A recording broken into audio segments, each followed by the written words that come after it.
Good afternoon. Welcome to Bible study. I thought a few of my friends would be able to join, but I don't believe they will be able to.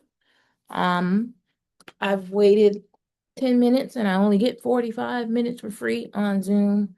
So I am going to start a solo Bible study, record it, and share it however I can. And maybe this will help somebody. So, and I just dropped my highlighter. Okay, so I'm going to start off in prayer.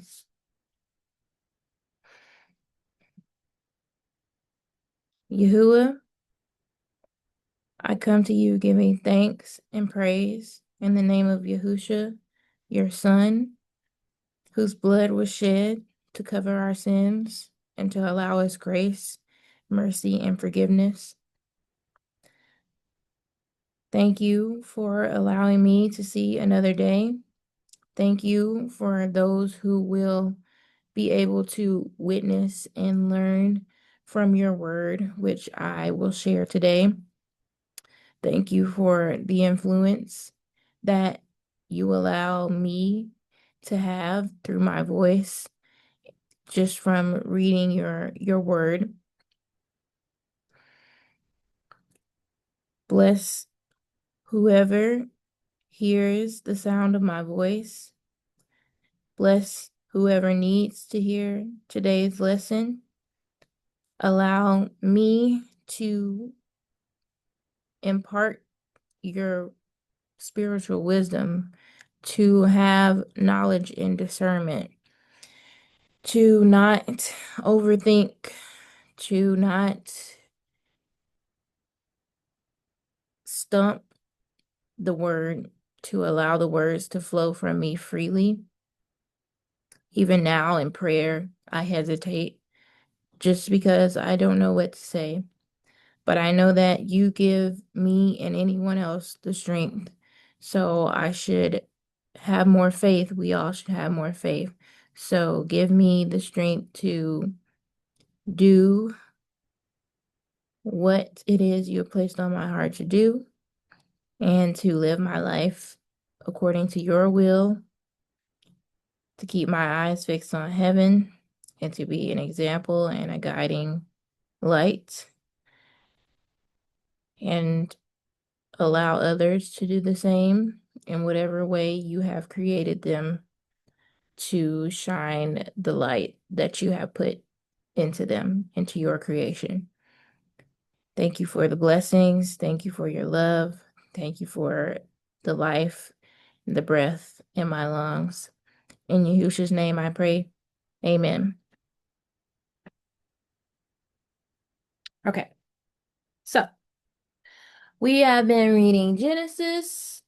Um, I wanted to do like a get through the Bible kind of not quickly, but just at a faster pace than what I had been doing with my group of friends.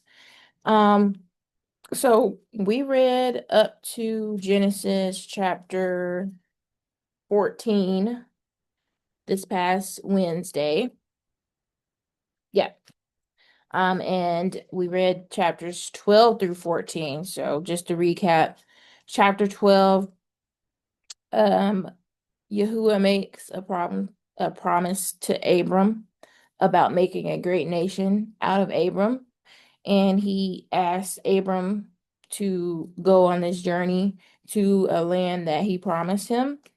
And Abram was on this journey after leaving Egypt, being, what's the word? Being, not, I'm just gonna say being kicked out from Egypt by Pharaoh,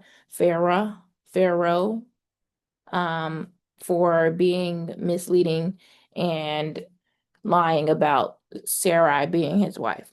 So that's what chapter 12 is about. Um, yeah, chapter 12 is about during the time of famine in Egypt. Abram travels to Egypt. He knows that if he lets anyone know that Sarai is his wife, he will be killed. And we learned from my study Bible that he the study Bible interprets it as Abram not having enough faith in Yahuwah covering him in that situation. So instead of having faith, he created this lie to keep himself covered. But he gained a lot of wealth and riches from the favor that was placed on him because Pharaoh believed that he was Sarai's brother and not his husband. That's chapter 12. And then in chapter 13, Lot, Abram's nephew, separates from Abram. They were all traveling together. They had a lot of possessions, a lot of servants, and Lot had his own possessions and servants, and Abram had his own possessions and servants. But they were arguing together about trivial things. So Abram just told Lot, hey, if you take the left side of the land, I'll take the right. If you take the right, I'll take the left. He gave Lot the choice to choose which piece of land he wanted to dwell in as a solution, a compromise to the strife that was going on between his servants and Lot's servants. Um, and then when Lot decided to separate and he chose his side of the land, Lot was then captured by a bunch of kings. A lot of kings at this time were having war with each other. I'm not exactly sure what over, but it was 4 against 5 kings. Lot was captured. Abram had to gather all of his servants to go and rescue Lot, and Yahuwah gave him the power to prevail over those kings who had Lot in their possession. And he rescued Lot along with all of Lot's uh servants and wives, and that is chapter 14. And then chapter 14 also highlights this character Melchizedek, and the study Bible kind of gives Melchizedek a a more prominent position than what I was reading in this chapter. But it did allude to Melchizedek being brought up again later on in the Bible in the New Testament. Um, so that could be a reason why.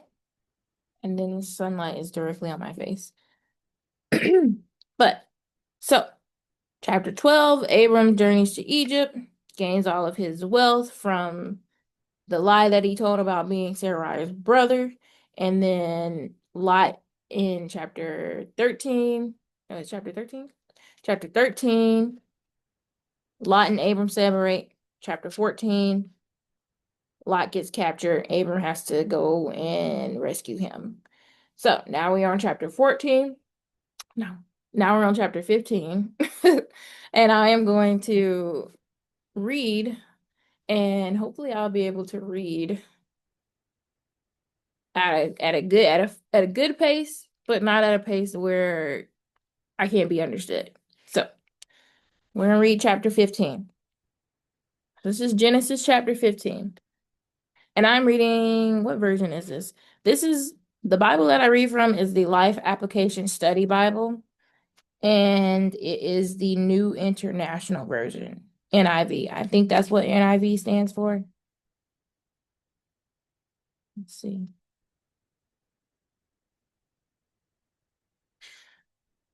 Yeah, so I have the third edition of the Life Application Study Bible, NIV. I really like this Bible. It has a lot of um things in the footnotes that give you different perspectives and interpretations on what is in the actual scripture. So I like this Bible. So chapter 15. After this, the word of the Lord came to Abram in a vision. Do not be afraid, Abram. I am your shield, your very great reward. But Abram said, Sovereign Lord, what can you give me since I remain childless, and the one who will inherit my estate is Eleazar of Damascus? And Abram said, You have given me no children, so a servant in my household will be my heir. Then the word of the Lord came to him. This man will not be your heir, but a son who is your own flesh and blood will be your heir. He took him outside and said, "Look up at the sky and count the stars. If indeed you can count them," then he said, "If indeed you can count them." Then he said to him, "So shall be your offspring." Abram believed the Lord, and he credited it to him as righteousness. He also said to him, "I am the Lord who brought you out of Ur of the Chaldeans to give you this land to take possession of it." But Abram said, "Sovereign Lord, how can I know that I will gain possession of it?" So the Lord said to him, "Bring me a heifer, a goat, and a ram, each 3 years old, along with a dove and a young pigeon." Abram brought all these to him, cut them in two, and arranged them in halves opposite each other. The birds, however, he did not cut in half. Then the birds of prey came down on the carcasses, but Abram drove them away. As the sun was setting, Abram fell into a deep sleep, and a thick and dreadful darkness came over him. Then the Lord said to him, "Know for certain that for 400 years your descendants will be strangers in a country not their own, and that they will be enslaved and mistreated there. But I will punish the nation they serve as slaves, and afterward they will come out with great possessions. You, however, will go to your ancestors in peace and be buried at a good old age. In the fourth generation, your descendants will come back here, for the sin of the Amorites has not yet reached its full measure." Okay, that is chapter 15. And I'm going to go through and just read the footnotes from chapter 15. I really like the direction that the footnotes give, because they give you, again, like I said, a different perspective.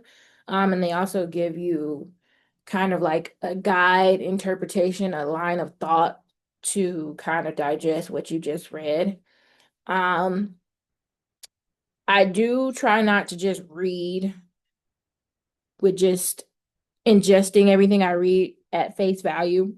I kind of have tried to develop like a critical thinking type of deal, to where like I read what the footnote says, I apply it to what I just read in the study Bible, and I kind of form my own opinion, I guess. I try to let Yahuwah and the Holy Spirit lead me in my thought. I try not to allow my own personal biases, um, and thought processes, and just the framework of my mind to influence how I understand the Bible. And that's what deterred me from, side note, talking about myself, that's what deterred me from reading for a long time, because I've always been a believer. But I had a hard time really reading the Bible because I don't know, I guess I just didn't have the discernment. I didn't have the understanding granted to me yet to be able to know how to interpret it in my mind. It was kind of just like a whole bunch of words that really had no meaning to me. They had a little bit of meaning, but they have more meaning now because I have a little better understanding. Anyway, footnotes for chapter 15, verse 1. Why would Abram be afraid? He had gained great influence in the land. Perhaps he feared revenge from the kings he had just defeated. Yahuwah gave him two good reasons for courage. One, he promised to protect Abram, "I am your shield." And two, he promised to be Abram's very great reward. When you fear what lies ahead, remember that God will stay with you through difficult times, and that he promises you a great reward. So again, 15 verse 1. After this, the word of the Lord came to Abram in a vision. "Do not be afraid, Abram. I am your shield, your very great reward." So it's kind of just giving you a leading question, like, why would Abram be afraid? Um, Thinking maybe he's afraid because he's fearing retribution from the kings he just defeated when he rescued Lot. That's a good hypothesis. But Yahuwah says, "Do not be afraid. I am your shield and I am your very great reward." And we can definitely apply this to our lives when we have sense of fear with what lies ahead. And I struggle with the spirit of fear a lot. So I like that interpretation. When you fear what lies ahead, remember that Yahuwah will stay with you throughout the difficult times and that he promises you a great reward. We are promised a great reward, and that is Yahuwah. Yahuwah is a great reward. Yahuwah says, I am your shield, your very great reward.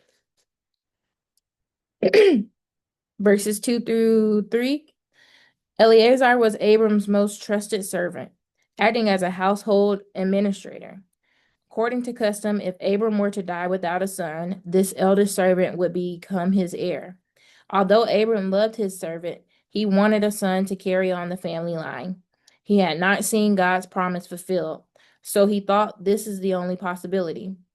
God can do more than we can imagine. So yeah, I agree with this line of thought. Um, Knowing the customs of Hebrew culture in the Bible, that is how it was in those times. If there was no son, firstborn, any heirs or family members that could inherit the wealth of the ancestor, then it would go to the first servant. And that's usually how it goes. But definitely it's kind of like Abram had a limited view of what Yahuwah was able to do and believing that Yahuwah said that he's going to make a great nation out of him. And he's still over here saying, well, I have no son, so who's going to be my heir? My servant is my heir. Not understanding that Yahuwah's power is all encompassing. Like it's not something that we can fathom. So this is also for me a lesson to remember that we shouldn't limit Yahuwah and we should remember that his power and his reach is infinite and it's kind of unfathomable to us. Um, and this is coming from someone who had direct contact with Yahuwah. Like, how many of us can sit and say that Yahuwah speaks to us directly? Like, a lot of these figures in early Bible times, I feel like we're just so I don't want to say lucky, but to me, I definitely wish that Yahuwah still, and I'm not saying that he does because I've felt his presence and I've heard his voice. So, it's just that I think we live in times where we drown out our thoughts or even our own thoughts. We drown them out with distractions. So there's no room for Yahuwah to get in. But Yahuwah, I think from reading the Old Testament, I think he was a lot more like in your face with like, Yahuwah, just give me the message. Just tell me what to do. Just give me just step-by-step directions because that's what I like. I would like to just hear your voice and know for a fact that it's you. And yeah, just talk to me like you're one of my friends. So anyway, another interpretation from the footnote.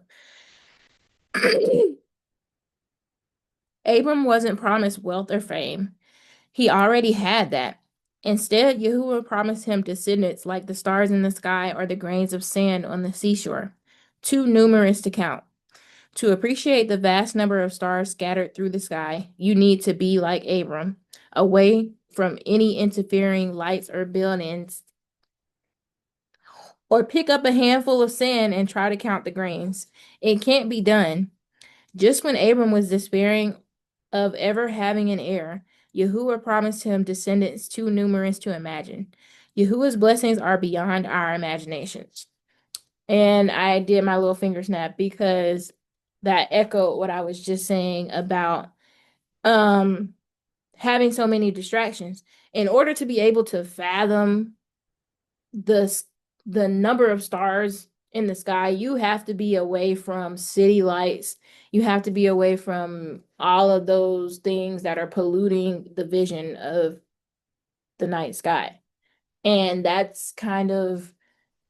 um that's kind of related to what I said about the distractions that we have. We have so many distractions that we inundate our minds with. We're unable to really fathom and understand the blessings and the things that Yahuwah is trying to impart upon us because we're so polluted. Um, so yeah, I like that. I'm highlighting that. To appreciate the vast number of stars scattered through the sky, you need to be like Abram, away from any interfering lights or buildings. Um, so yeah, it kind of makes me think of myself and how I deal with isolation. And I find my comfort zone is in being by myself. I'm I deal with abandonment issues and just believing that people do not like me. But I also like being alone and because I found peace in it. Because I can it's uncomfortable. It's definitely uncomfortable. But I feel closer to Yahuwah when I don't have a lot of distractions. And I find myself scrolling on TikTok for hours trying to distract myself, especially when I'm alone. Um, and being alone allows me to really understand myself to a better degree. I could say I subconsciously avoid it by being busy a lot. Um, but I need that alone time. So, yeah, distractions. Although Abram had been demonstrating his faith through his actions, it was his belief in the Lord, not his actions, that made Abram right with Yahuwah. We too can have a right relationship with Yahuwah by trusting him. Our outward actions, church attendance, prayer, acts of service will not by themselves make us right with Yahuwah. A right relationship is based on faith, the heartfelt inner confidence that Yahuwah is who he says he is and does what he says he will do. Right actions will follow naturally as a byproduct. Okay, I agree. And I even with me doing these Bible studies, I do them because I've gained a fire in the last 2 years for understanding the Bible and understanding Yahuwah and kind of trying to get a stronger relationship. And I see the peace that it brings me, so I also want to bring that to other people. And I've always been that person that just like overly cares about other people, which is why I kind of say to myself, because I don't want to be mistreated. um, but yeah, uh, I do struggle with sometimes thinking that I don't want to be putting on a show. Like, I want to genuinely want to share his word and not want to do it because, hey, my acts, faith through works, is going to gain me salvation. Like, no, we gain salvation through belief in Yahuwah and Yahusha. Um, and the good measures follow. So to me, that doesn't mean that we do away with the law.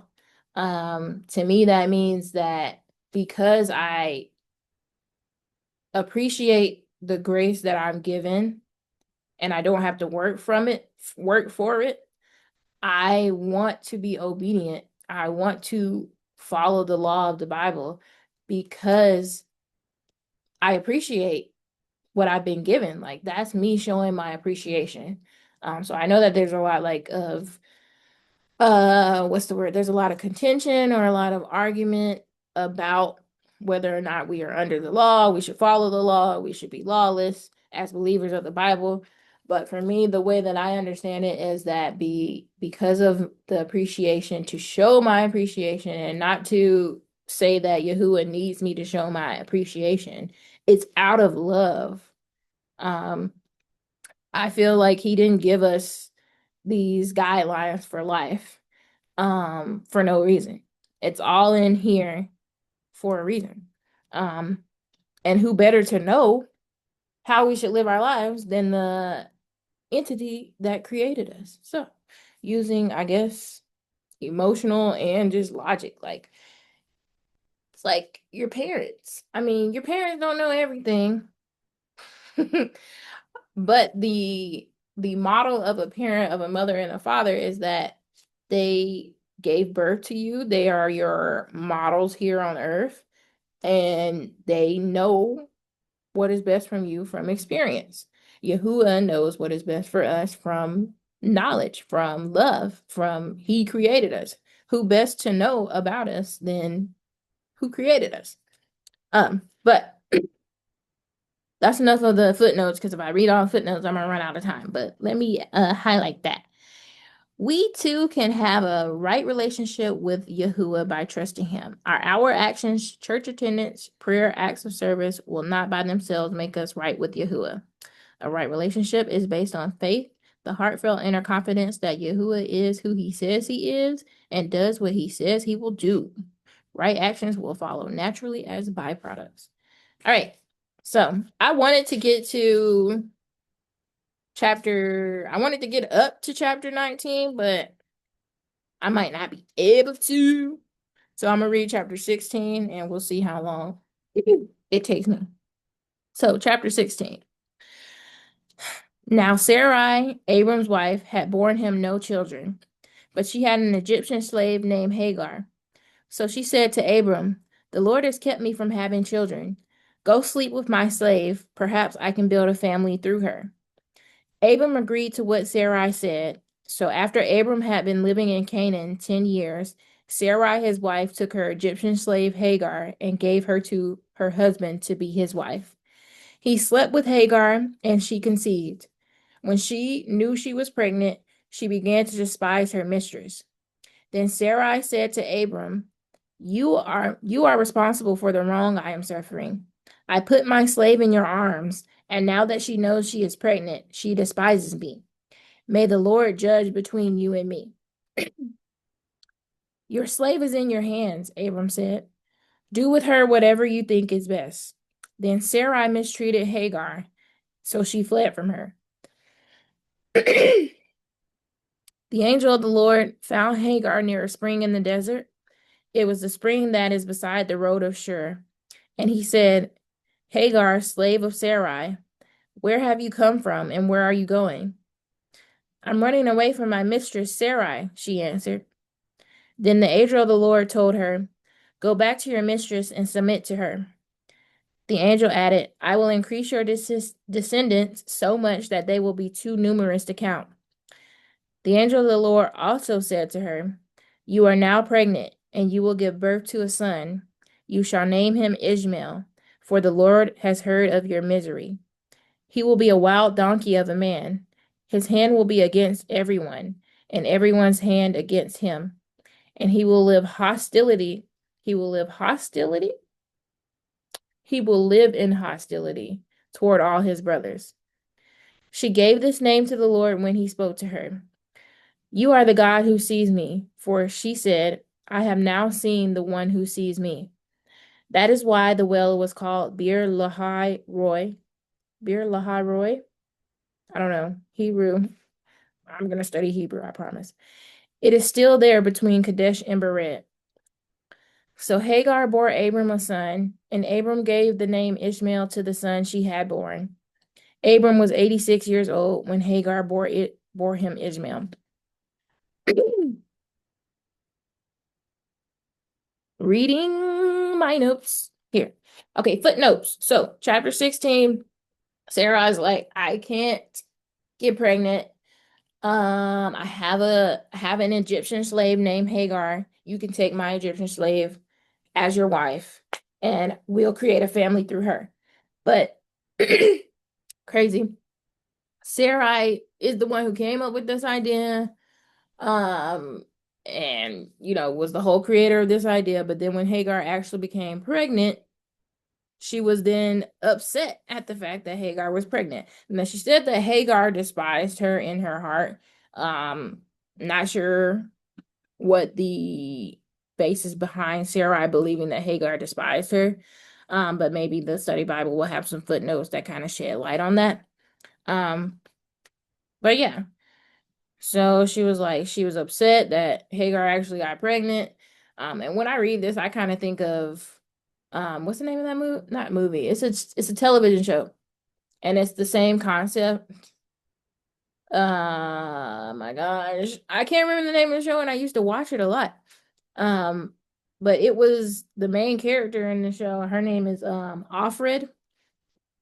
And I think you might know what I'm talking about, because it's literally Chapter 16, Genesis chapter 16 is the concept for that show. It's about in the world where we can no longer conceive, or where it's hard for humans to conceive, and there's only a few people who are fertile, there are fertility issues. Um we go completely like to the extreme side of belief, where these people have handmaids. The Handmaid's Tale. Yeah. Okay. So the people have handmaids, and the handmaids are the women that are still fertile. And this is in the good old US of A. I don't know if the rest of the world, because I know there are a lot of this TV show, they're trying to escape to Canada. But here in the US of A, we go like on the extreme side of Christianity, on biblical beliefs or whatever. And whoever I got to read the book because I know it's based off of the book. Um, but yeah, so the handmaids are made to basically forcibly be raped by these wealthy families who have bought them. I don't know if they buy them or what. And they have their only purpose in life is to be a handmaid, is to bring babies for these families who have infertility issues. So the main character in Handmaid's Tale um has strife with the family that she's under. This is gonna make me want to go watch the show. I'm gonna have to rewatch the show. Anyway, yeah, so this is basically Handmaid's Tale in the Bible. So Sarai and Abram would be the wealthy family, even though Abram's like hands off, like, girl, you told me to take her as my wife. Now you're mad. But the strife between Sarai and Hagar is the same as the strife between Offred and the mistress, the main wife in the show. Um, so it's kind of weird. I don't know, those situations are like really funny to me because the women always, I don't want to say women always, because I've had a few female friends, but it's a tendency in women to have this jealousy towards one another, for whatever reason. Well, let's read some footnotes. Sarai gave Hagar to Abram. Sarai gave Hagar to Abram as a servant wife, a common practice of that time. A married woman who could not have children was shamed by her peers and would often give a female servant to her husband in order to produce heirs. The children born to servant woman were considered the children of the wife. Abram and Abram and Sarai were acting in line with the custom of the day, but their actions showed lack of faith that Yahuwah would fulfill his promise. Clock that T Bible, clock that T study Bible. Why didn't they believe what Yahuwah said? I am going to make a nation out of you, Abram. It doesn't matter that Sarai has been infertile for almost 90 years. Don't limit Yahuwah's power. Okay? Sarai took matters into her own hands by giving Hagar to Abram. Like Abram, she had trouble believing Yahuwah's promise, which was apparently directed specifically toward Abram and Sarai. Out of this lack of faith came a series of problems. This invariably happens when we take over for Yahuwah, trying to make his promise come true through efforts that are not in line with his specific directions. In this case, time was the greatest test of Abram and Sarai's willingness to let Yahuwah work in their lives. Sometimes we too simply must wait. When we ask Yahuwah for something and have to wait, we can be tempted to take matters into our own hands and interfere with Yahuwah's plans. Yes, I identify with this wholeheartedly. It's an issue of mine. So while I am here admonishing Abram and Sarai for not believing in Yahuwah and waiting on his timing, I also have a hard time waiting on Yahuwah for certain things.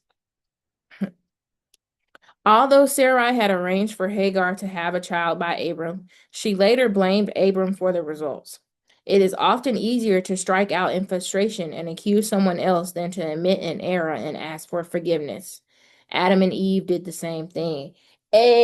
Mirroring Adam and Eve, instead of being accountable for taking a bite of the apple, Adam said, well, the woman you gave me the apple. Eve said, well, the snake told me to eat. So replacing the blame. Same thing Sarai does. Sarai is mad at Abram when it was Sarai's idea. Like, it's hard to take accountability. It's hard to want to reflect on your actions and reflect on yourself. But we have to learn to not try to shift the blame. Um, because actions have consequences. Hmm. Sarai was angry with Abram because she blamed him for her problems with Hagar. In her anger, she treated Hagar harshly enough to cause her to run away. Anger, especially when it arises from our own shortcomings, can be dangerous. Anger, especially when it arises from our own shortcomings, can be dangerous. Hagar was assumed to be abandoned single mother. She had no voice, power, or authority. Once a slave, then a woman of privilege carrying Abram's child. She was understandably angry to be treated again as a slave, but her plight led to a deeper spiritual awakening. An angel spoke to her personally, saying that the Lord noticed her and heard her distress. The experience led Hagar to call Yahuwah. You are the Yahuwah that sees me. No matter how deep your troubles or how big a mess your family is in, Yahuwah notices you and hears you, bringing good out of your desperate prayers. Correct. That's why I try to impart upon people because my faith has always been there my entire life, but I've gone through seasons of being very worldly, um, after being mistreated and kind of making me questioning like, well, I don't think I ever was like there's no God. But I was definitely like maybe life shouldn't be lived in the framework that I was presented. So I had my people told me it was like a prodigal son season, where I was just doing whatever I wanted to do, um, with no regard for Yahoo. It was kind of just like I'm living my life, and I haven't had any guidance up until this point. I've been hurt left and right, so I'm going to do what I want. But what was the point of me even talking about this? Um, right. But at that point in time where I was at my lowest, my very lowest, life had just been hitting me left and right. Like it seemed like no matter it still currently, it seems like no matter what I do, I can't seem to, get ahead. I feel a lot better now because I have the belief in Yahuwah, but at my lowest point, Yahuwah spoke to me and he brought me out of that. Um, and that's my testimony. Nobody else can, you know, was there. It was just me and him and a voice. Um, so yeah, when you're at your lowest, Yahuwah is there. So don't try not to lose yourself in the despair because despair is a spirit, depression is a spirit. Those thoughts are intrusive for a reason. Those are, I don't want to say demons, but they're influencing you to view your life negatively, to not view it as a gift and a blessing. Um, so even with Hagar, she didn't ask to be born an Egyptian. She didn't ask to be Sarai's servant. She didn't ask to be given to Abram as his, second wife, his midwife, his handmaid. She didn't ask for all of that. And she was put through all of that plight. And I'm pretty sure in her situation, she was thinking, I didn't ask for this. I was born against my will. I was put in this situation against my will. She was probably happy to be, be brought up from the level of servant to wife of her master and to be with child, but then to be mistreated because of something she didn't place herself in. It's easy to get in to those types of situations and believe like just fall into deep despair and believe that there is nothing or no one there for you. But at her lowest moment, after she fled, the angel of the Lord said, hmm, I'm trying to find what he said.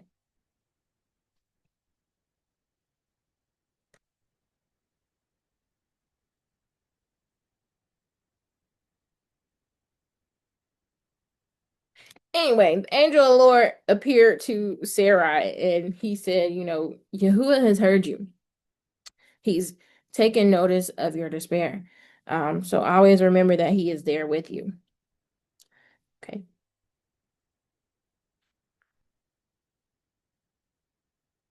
Hagar was running away from her mistress and her problem. The angel of the Lord gave her this advice. Return and face Sarai, the cause of the problem, and submit to her. Hagar needed to work on her attitude toward Sarai, no matter how justified it may have been. Running away from problems rarely solves them.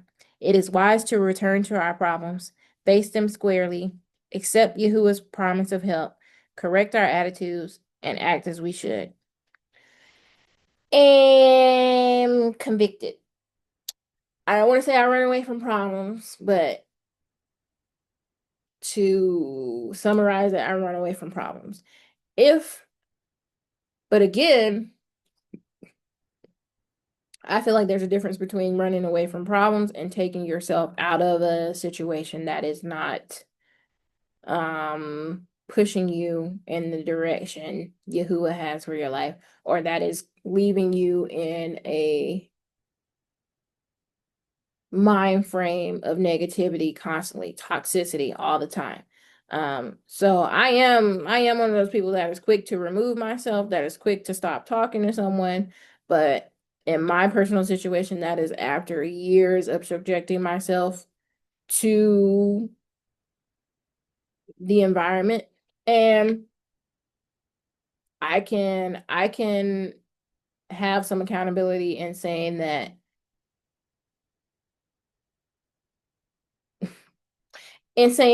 people were probably not aware of the effects that things were having on me because people pleasing and, trying to avoid conflict.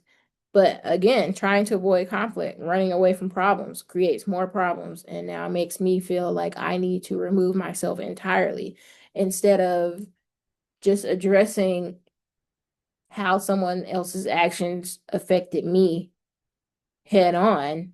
I just allowed it to continue to happen to the point where I've now had to separate myself from certain environments. Um, so I don't know. I see the positive in taking myself away from conflict, but I do also see where it can compound into creating more issues. So that is a good way to look at things. Don't just run away from your problems, but also I can always see both sides. Don't run away from your problems, but also don't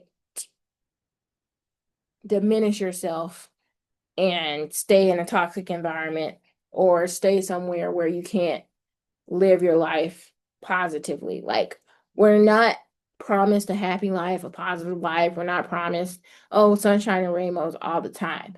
But you should be able to see the silver lining to enjoy your blessings. You should be able to enjoy life at some point in time. If 90% of the time you're not enjoying life, I feel like change whatever you think needs to be changed. But that is me. I am not Yahuwah. I am not, neither is the author of these footnotes. So even their interpretation, although I like their interpretation, is not what's in the Bible. So we have to be careful not to read between the lines too deeply when we're reading the word. And that's just my thought process and my opinion. Because sometimes we can read things into scripture that isn't there. Um, yeah, so we have read, well, hold on. I want to find out some more information about, let me read some more footnotes and footnotes. Okay. So, we have watched three people make serious mistakes. Sarai, who took matters into her own hands and gave her servant to Abram. Abram, who went along with the plan, again, like Adam and Eve, eat the apple. Okay, Adam goes along with Eve. But when the circumstances began to go wrong, refused to help to solve the problem. And Hagar, who ran away from the problem in spite of this messy situation. Yahuwah demonstrated Yahuwah demonstrated his ability to work in all things to bring about good. Sarai and Abram still received the son they so desperately wanted, and Yahuwah solved Hagar's problem despite Abram's refusal to get involved. No problem is too complicated for Yahuwah if you are willing to let him help you. Okay, so that was the last footnote on chapter 16 in my study Bible. I don't know how long I've been recording. It's almost 2 o'clock, so I'm gonna assume that I've been doing my Bible study for an hour now. And I am shocked. So maybe when nobody else joins, I can do a longer recording with Zoom. I'm gonna remember that because that means I can get through this Bible study a lot faster. But let's see how many chapters we have left. So I have read chapter 15 and 16. I would really like to get through Genesis a lot faster. And next Tuesday, since Wednesday is New Year's Eve, next Tuesday will be my next Bible study. And that is the last Bible study of 2025. So 2026, we're going to start anew afresh. Okay. So Genesis has 50 chapters. I'm on chapter 17 right now. So we've read all the way up to chapter 16. What is 50 minus 17? 33? That sounds about right. 33 verses. I'm gonna have to split that up. I do one Bible study a week, so I'm gonna have to split that up, and hopefully we can do a good chunk in the next Bible study, and then starting in 2026, I can have a plan set out to where I cover a specific amount of chapters a month to get us through each book of the Bible. So, because just doing a weekly Bible study, I don't think will get us through the Bible in a year. But if you go on your own, whatever is not covered in Bible study, do the reading. Honestly, read daily, even if it's just a verse a day. And if anything, I'm going to be consistent and I'm going to show up every week and share my thoughts and share the word. So, thank you for those who are here in spirit.